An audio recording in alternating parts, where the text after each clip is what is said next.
안녕하세요. 나만의 개인 맞춤 법무사 김영용 법무사입니다. 이번 시간에는 좀 특이한 경우가 될 수도 있는데요. 개인회생을 신청하면서 우리가 신청하시는 채무자분께서 제3자, 특히 대부분의 경우에 배우자분들인 경우에 많죠. 내가 배우자가 은행에서 대출을 받는데 내가 부동산을 갖고 있어서 내 부동산의 담보를 설정해 주신 경우, 이걸 법률 용어로는 물상보증인이라고 합니다.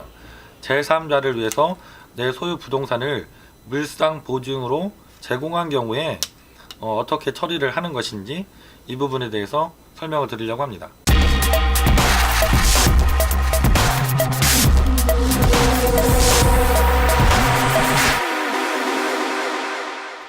우리가 은행에서 대출 받을 때 두 가지 방법을 사용하게 되죠. 첫 번째는 내 신용으로 신용대출을 받는 경우입니다. 그리고 두 번째는 내가 가지고 있는 부동산이라든가 자동차 같은 그 재산을 담보로 제공하고 담보대출을 받으시는 경우죠. 근데 이제 나는 신용이 낮아서 대출이 어려운데 또 담보로 제공할 물건도 없는 경우에 나 말고 제3자의 부동산을 담보로 설정하고 대출을 받는 경우가 이 사례입니다. 이거를 물상보증이라고 하죠.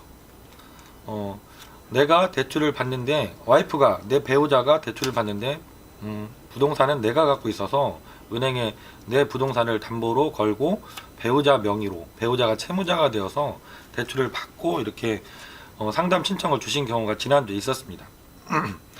그럼 이런 경우에는 내가 개인회생을 신청하게 되면 어떻게 처리가 되느냐, 과연 이 채무가 내 채무에 해당이 돼서 채권자 목록에 기재할 수 있을까요? 물상보증이라는 것은 채무자는 따로 있는데 나는 담보 물건만 제공한 경우입니다. 그렇기 때문에 법률적으로는 내 채무는 아닙니다. 내가 책임만 가지고 있는 거죠. 채무와 책임은 법률적으로는 구별이 되는 개념이기 때문에 그렇습니다. 그래서 내가 제3자 채무에 내 물건을 담보로만 제공한 경우에 내가 개인회생을 신청할 때는 채권자 목록에 해당 은행 채무를 기재해서 들어갈 수는 없습니다. 다만 내 물건을 담보로 잡아줬기 때문에 청산가치를 산정하실 때 재산가치에서는 내가 담보 제공한 그 금액만큼은 공제를 하고 재산을 산정할 수는 있게 되죠. 그래서 채권자 목록에는 못 들어가지만 재산에서는 그만큼 공제해서 뺄 수가 있다라는 이런 특이한 점이 있습니다.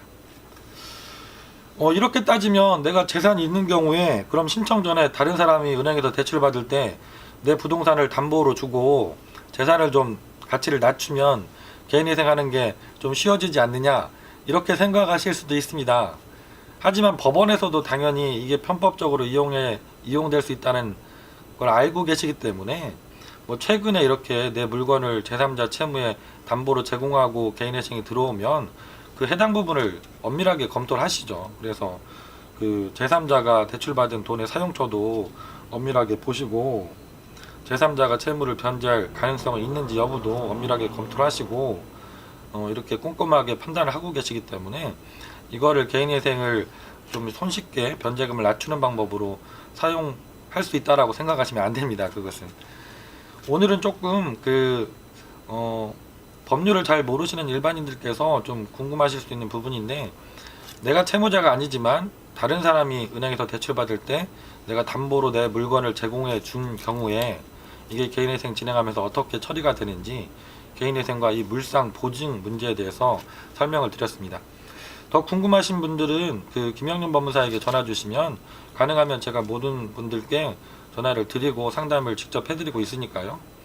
편하게 전화 주시면 되겠습니다. 김영용 법무사였습니다. 감사합니다.